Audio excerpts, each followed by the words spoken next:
Oh man, bad vibration. It's mangled up. It doesn't look very good. Hey everyone, Giovanni here. And today I'm gonna be working on my 1994 Jeep Wrangler YJ V8. This Jeep is not perfect. There's a lot of problems and issues with it. And I recently made a video that describes all of those problems right here. But for now, we're gonna be narrowing down to the rear end of this car. It's kind of messed up. The problem is the drive shaft. The drive shaft vibrates when I go fast. It's because of the V8 I put in this thing. I had to kind of guess on the relationship between the drive shaft and the rear axle. If you guys don't know how this works, I'll give you a small crash course. So this is your transmission. The transmission has an output shaft that's at a certain angle, and the drive shaft also has a certain angle, and that goes into the rear axle differential, the pinion, and that has an angle too. So there's two angles to worry about here. This angle and this angle have to be equal but opposite. So it can't be like this, it can't be like this, it has to be like this. And right now, when I get underneath this thing, I can already tell that it's not. And that was actually my fault, because when I put the V8 in here, I had to guess on the motor mounts, and I just welded them in. You know, I didn't have much room to spare there. So I just welded it in and kind of guessed, but it was wrong. And I kind of thought it was gonna be wrong, but today we're gonna fix that. First thing is first, I'm gonna get this thing out on the street and hopefully show you guys what I'm talking about.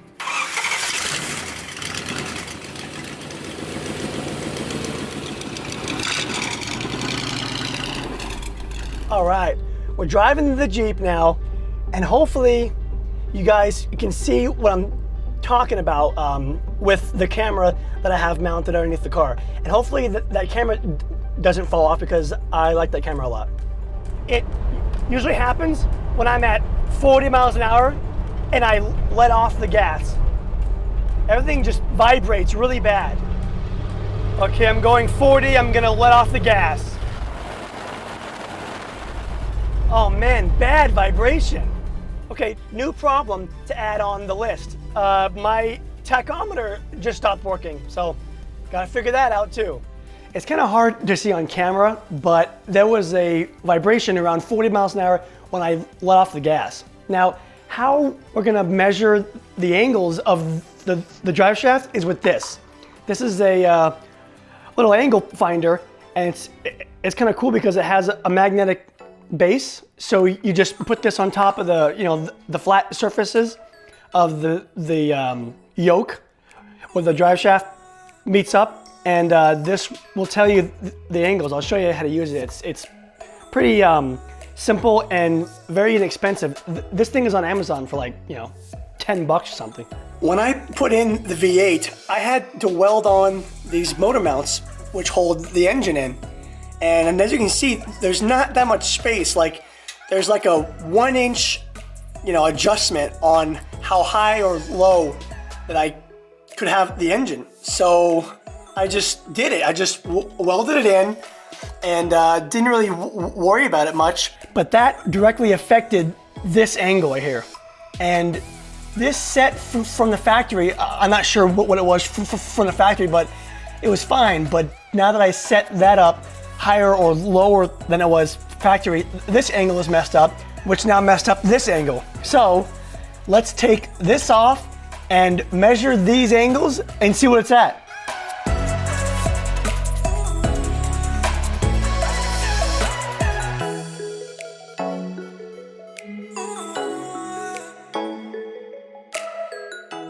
Okay, now that we have this off, we can go ahead and put this on there. And remember, it's got a magnet, so it should just stick right there. So, what does that say? It looks like 85 degrees. And the rear? All right, what does that say? That is like 78 degrees. Okay, we measured both angles, and this one was 85, this one is 78, so that's a 7-degree difference between these. But there's some good news in this. There are spacers in between the axle and the leaf spring. Those must have been put in from the factory or by someone else, I'm not sure.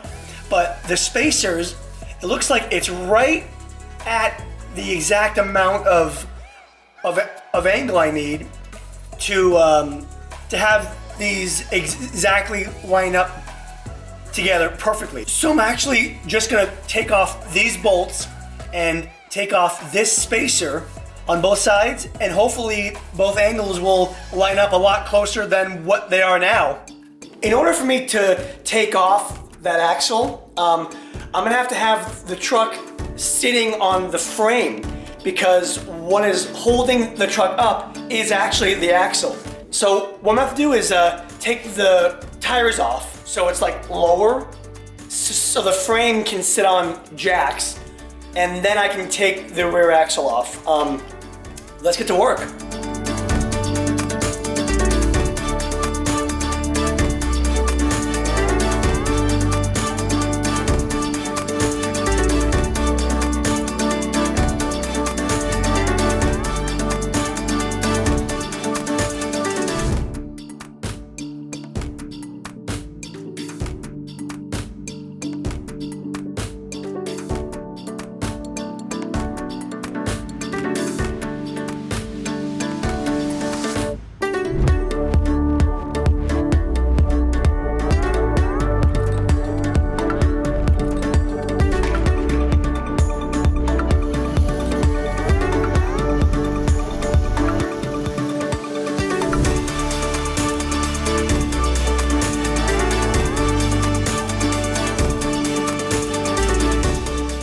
Okay, I'm sweating. That was actually pretty hard. The nuts on the U-bolts, they would not come out.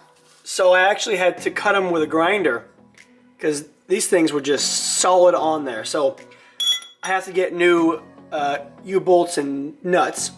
But as you can see here, all this stuff is taken apart. The axle is loose, as you can see. And I took out these things. These were the spacers. See, these go right here, and what they do is they change the angle at which this axle is rotated. So by just taking these out, this amount of space I think is enough to fix my problem. So I'm gonna put it all back together. I gotta run to the store and get some new U-bolts and nuts, but I'm gonna put it back together and re-measure it. It's nighttime here. I've been working on this Jeep all day. I have a slight problem though. If you look over here, this is a part of the leaf spring, and there's a bolt that runs in the middle of them, which locates the axle on the leaf spring so it's not sliding up and down and back and forth. But if you look at this, it's kind of like mangled up, and it doesn't look very good. And it's supposed to have a head on it, but the head is gone. I found it right here. You know, this is supposed to be on the end of it like that. And I'm not sure what happened, but it's supposed to look like this. So that's how it's supposed to look. This is supposed to sit inside like this and locate the axle so it doesn't slide back and forth. What I'm gonna try is I'm gonna try to weld this back on to the end of that.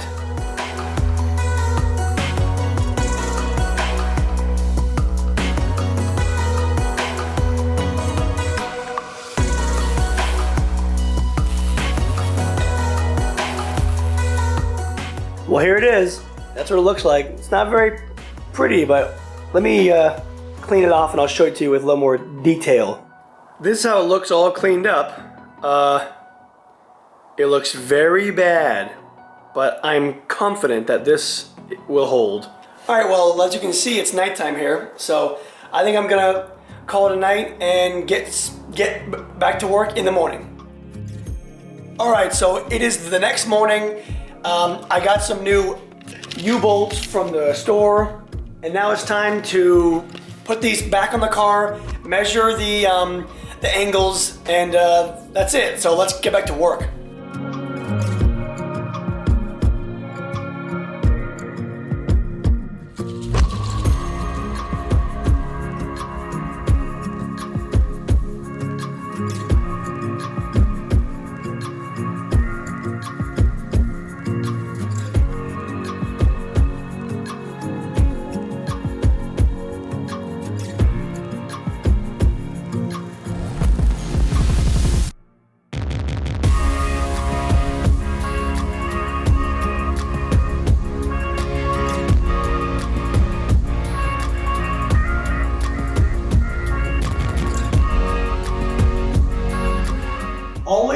your lug nuts.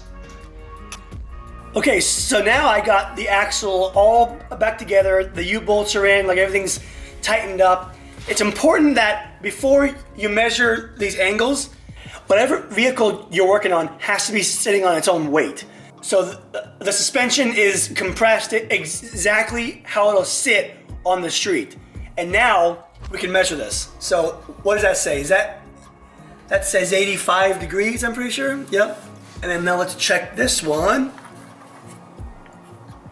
Put that right in the middle there. And that should also say, what does that say? 84 degrees. So that's not perfect, but 1 degree is better than 7 degrees. So I'm gonna put this drive shaft in here and go out and drive it.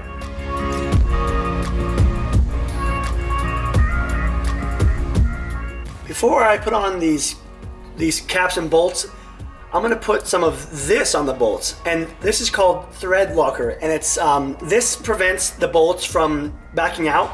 And this new orange stuff is pretty cool. It's kind of like in between red and blue. It has similar strength to red, but it's easier to take off next time you need to. So, and with this stuff, a dab will do you, and this will prevent it from vibrating out on you. Because if these bolts come out and this drive shaft comes out, it's gonna swing all over the place. It's gonna mess everything up in here, and it's pretty dangerous. So a little dab will do you. Don't ask me how I know that. I'm not sure if you can see, but there's little bash marks right here, like all over the bottom of this Jeep. Yeah, you don't want that happening to you.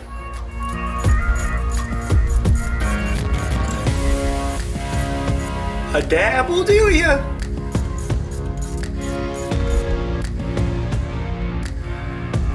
Dab will do ya. It's next day here. I got done putting together the rear end. Everything's back together, the drive shaft and all that stuff. So let's take it out for a drive and see if the problem is fixed.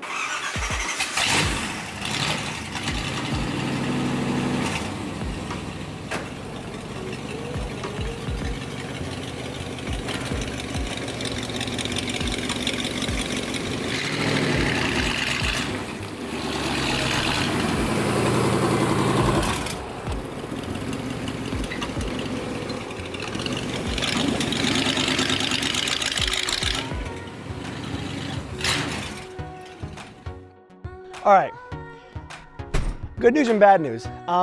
It's fixed, kind of. The vibration is still there, but it's very slight, but it's a lot better than it was.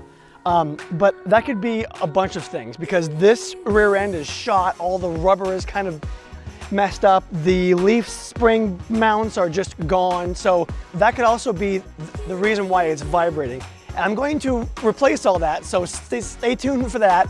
And also something else I noticed is that this truck being lifted, the drive shaft is just at too steep of an angle, I think. So I'm probably gonna have to buy a double cardan drive shaft. And when I do, you'll see it. Well, there you have it. The importance of drive shaft geometry. Now this thing is far from finished. I have a lot of work to do, but you guys will see it, so stay tuned for that. And remember, if an amateur like me can do work like this, then so can an amateur like you.